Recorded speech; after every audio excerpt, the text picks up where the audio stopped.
This Saturday marks 25 years since 12 students and a teacher were murdered at Columbine High School in Littleton. The tragedy is still the deadliest mass shooting in our state. All this week, we're sharing the stories of families and friends of the 13 people killed that day. DeAndrea was one of the many officers who responded to Columbine the day of the shooting.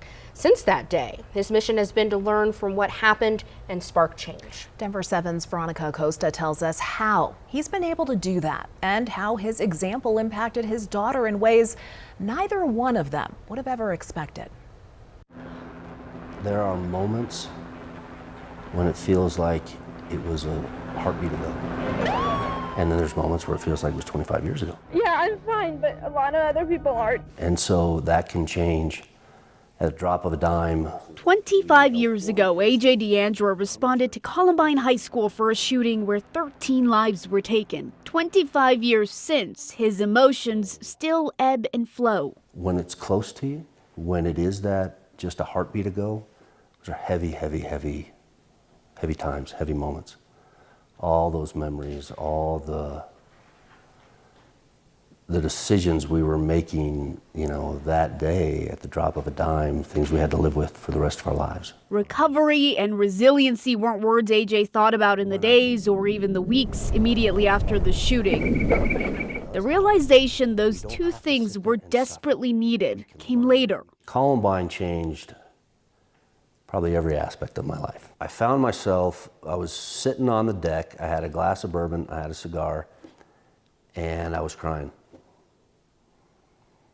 And it was that day I told myself that if I ever got into a position of power, leadership, more influence, because I was just an officer at the time, that there had to be a better way to do this. There had to be a better way to take care of our officers. And he has kept that promise. AJ worked his way to a position where he could travel across the country and the world, speaking to first responders and school leaders about what comes after something like Columbine and how to try to move forward. Yeah. His daughter Madalena embarking on that mission with him after she found herself in a similar place her dad had been in for years. I saw things I didn't want to see. I heard things I didn't want to hear, right? I was in a position that I didn't want to be in. In 2018, Madalena was caught in the borderline bar and grill shooting in Southern California.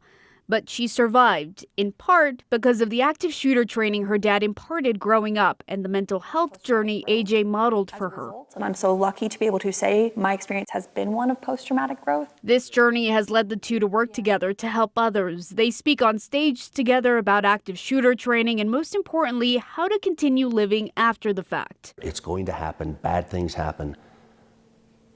Let's talk about it. Let's be prepared. Let's learn. Let's be introspective. Let's be analytical. Let's be critical of our own actions, and let's figure out how to do it better. For Madalena, recovery and resiliency has made its way past her personal life. It's part of her professional one now, too.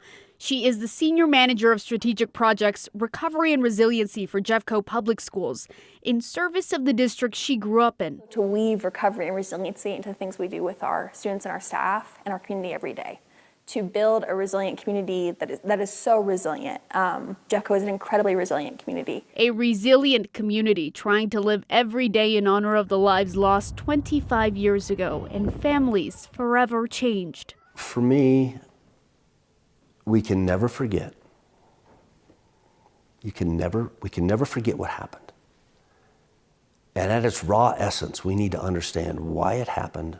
I will not for a second say that healing from trauma is easy, but it's possible. In Jefferson County, I'm Veronica Acosta, Denver 7. All this week, we will share stories that reflect and look forward from the Columbine tragedy.